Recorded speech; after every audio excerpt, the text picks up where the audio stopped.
Welcome to series explain murderboard episode 10। Murderboard के actors और crew ने जो काम किया है उसके लिए उन्हें और सीजन मिलने चाहिए ताकि मार्था वेल्स की सीरीज का पूरा मजा ऑडियंस को मिल सके। जहां तक सीजन के एंड की बात करें तो ये बड़ा एंड था। एपिसोड 9 में एक्शन धमाका था, लेकिन एपिसोड 10 एक इमोशनल और होपफुल एंडिंग थी। कैरेक्टर के आर्क्स क्लोज हुए और स्टोरी में एक इम्पोर्टेंट रोल रिवील्स भी दिखाया गया। इस बार प्रिजर्वेशन अलायंस सर्वे टीम मर्डरबोर्ड को बचा रही होती है, सिर्फ ड्यूटी के लिए नहीं बल्कि उसके लिए जो वो है, एक ऑकवर्ड पर अपना एससीसी यूनिट। मर्डरबोर्ड अलग था दूसरे एससीसी यूनिट से क्योंकि वो अपने डिसीजन खुद लेता है। जब मनीषा गिरने लगती है तो वो क्लिफ से खुद कूद जाता है उसे बचाने के लिए, पर उसमें इतनी चोट लगती है कि वो मर जाता है। जब वो फिर से उठता है तो ना मनीषा होती है ना ही उसकी टीम। वो एक लैब टेबल पर पड़ा होता है कोऑपरेशन रिम के लैब में। वहाँ दो अजीब आदमी उस पे हंस रहे होते हैं और उसका सिस्टम रीसेट कर रहे होते हैं, उसकी मेमोरी डिलीट करते हैं। अब इसका मतलब ये है कि मर्डरबोर्ड को कुछ भी याद नहीं रहेगा,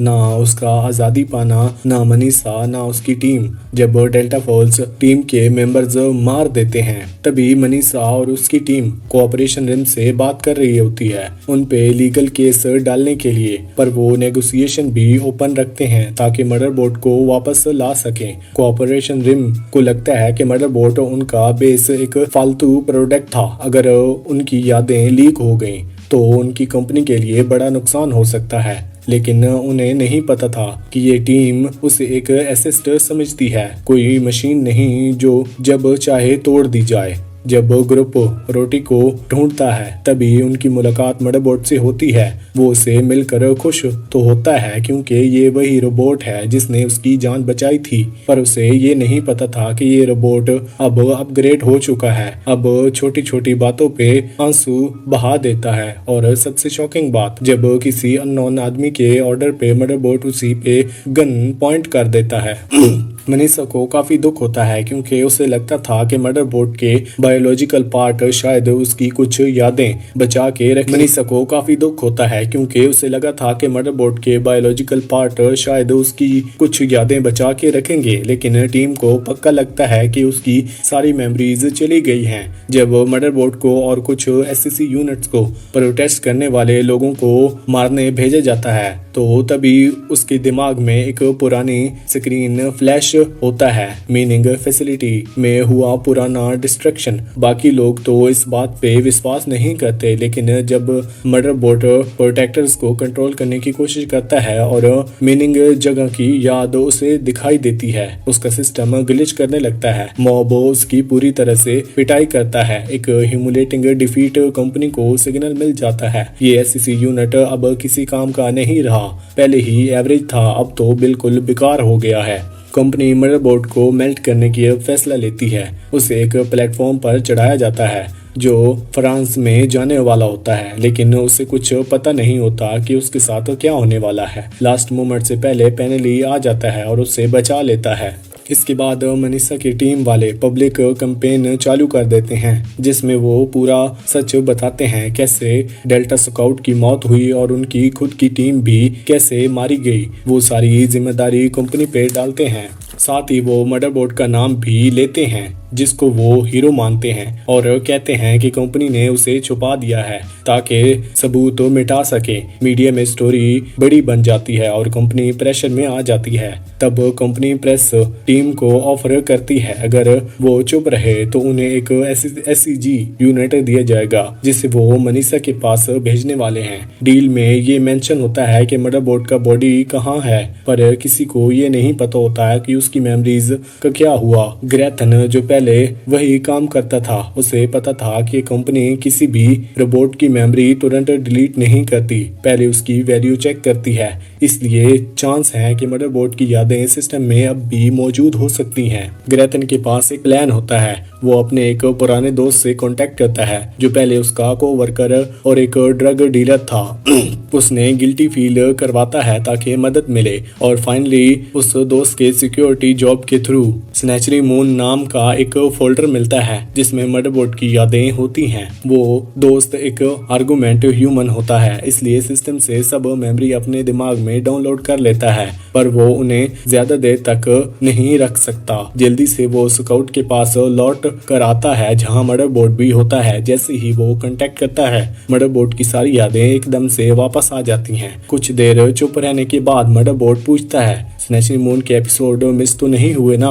इस बात से सबको पता चल जाता है कि अब मदरबोर्ड वापस आ गया है, लेकिन अब उसके लिए सब कुछ बदल गया है। अब वो उनका नहीं रहा। मनीषा कहती है, जब से ह्यूमन तुझे कॉर्पोरेशन रिम से खरीदा है, तेरा नाम परमानेंटली उनके स्टॉक लिस्ट में हटा दिया गया है। वो लोग बार बार ये कहते हैं कि अब मदरबोर्ड बिल्कुल आजाद है, चाहे उन्हें उसके लिए पैसे ही क्यों ना दिए हों। प्रिजर्वेशन में वो जो चाहे कर सकते हैं बिना किसी अटैक या थ्रेट के या डर के। मदरबोर्ड को अब किसी की प्रोटेक्शन की जिम्मेदारी नहीं है, जो उसे थोड़ा अजीब लगता है, लेकिन अंदर से वो रिलीफ महसूस करता है। उसने अपनी मेंटल फ्रीडम के लिए स्ट्रगल किया था और अब उसे वो मिल गई है। मनीषा सोचती है कितनी भी आजादी मिले, प्रिजर्वेशन टीम भी उसे वही करवाएगी जो लोग चाहेंगे। मदरबोर्ड चाहता है कि वो उनके साथ चला जाए, क्योंकि ग्रे क्राइसिस और कॉर्पोरेशन के साथ उनकी मीटिंग्स ठीक रहे। पर उस दिन वो बस क्रू के साथ टाइम बिताता है, चाहे वो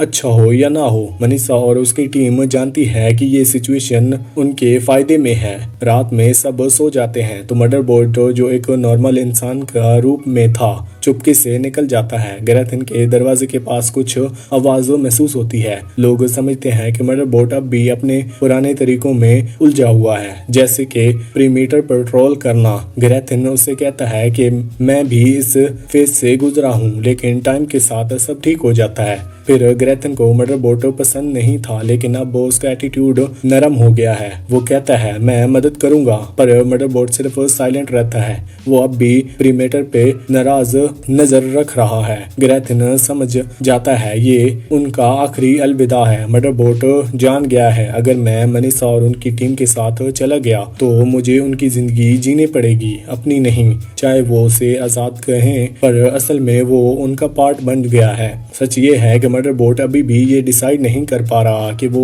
क्या चाहता है। आजाद होने के लिए भी उसे एडजस्ट करने मुश्किल लग रहा है। उस पर अब किसी और के वैल्यूज का असर नहीं हो रहा है और उसका दिल उसे ये बताता है। अब वो डिसाइड करता है कि अपनी जिंदगी का रुख खुद तय करेगा। मनीषा और टीम से प्यार होने के बावजूद वो जीने का फैसला करता है, लेकिन उन्हें गुड बाय कहने की हिम्मत उसमें नहीं है। गैरेथिन समझ जाता है प्रीमेटर चेक कहना मदरबोर्ड का अपना तरीका है कहने के लिए कि वो जा रहा है। अब जब सच में आजाद है, उसे एक डिसीजन लेना ही पड़ेगा। जब मदरबोर्ड अच्छे कपड़ों में होता है, कोई उसे एसएससी यूनिट नहीं समझता, लेकिन उसे पता है वो ये ज्यादा देर तक नहीं चला सकता, इसलिए वो पहले अवेलेबल फ्लाइट पकड़ता है। उसका अगला स्टॉप है स्ट्रेंज माइन। वो जल्दी से कार्गो बोट्स को कांटेक्ट करता है और उन्हें कहता है कि वो उनके लिए मिलियंस ऑफ हॉर्स की टॉप क्वालिटी एंटरटेनमेंट अरेंज करें, सिर्फ सेफ्टी के बदले।